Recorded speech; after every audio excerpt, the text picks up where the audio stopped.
আজ ৬ জুলাই ২০২৫ দৈনিক ইত্তেফাকের প্রধান শিরোনাম। নির্বাচন নিয়ে অনৈক্য ষড়যন্ত্র দেখছে বিএনপি, ভোটের উপযুক্ত পরিবেশ চায় জামাত এনসিপি।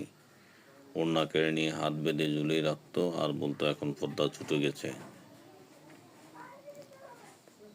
সংসদ নির্বাচন আটকানোর শক্তি কারণেই গয়েশ্বরচন্দ্র রায়।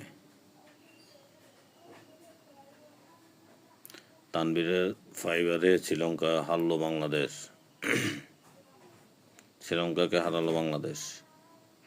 ৩২ বছর পর বঞ্চনার অবসান হচ্ছে ৩,৫০০ শিক্ষকের। বেসরকারি ৪৯৫ কলেজ অনার্স মাস্টার্স স্তরের শিক্ষকদের এমপিও মুক্তি। প্রাথমিকের প্রধান শিক্ষকের ১০ম গ্রেড বাস্তবায়ন প্রক্রিয়া শুরু। বৈশ্বিক অনিশ্চয়তা মোকাবেলায় কাঠামোগত পরিবর্তনের প্রয়োজনীয়তা। জুনে বিশ্বব্যাপী খাদ্যপণ্যের দাম কিছুটা বেড়েছে।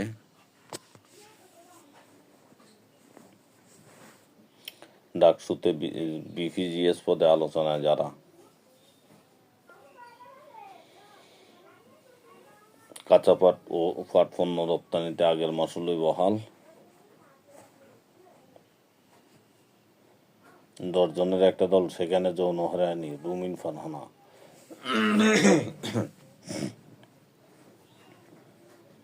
যাদের জামানত বাজেয়াপ্ত হবে তারাই সংখ্যানুপাতিক হারে নির্বাচন চায় সালাউদ্দিন। ঝড় বৃষ্টির পূর্বাভাস, বন্দরে ৩ নম্বর সংকেত।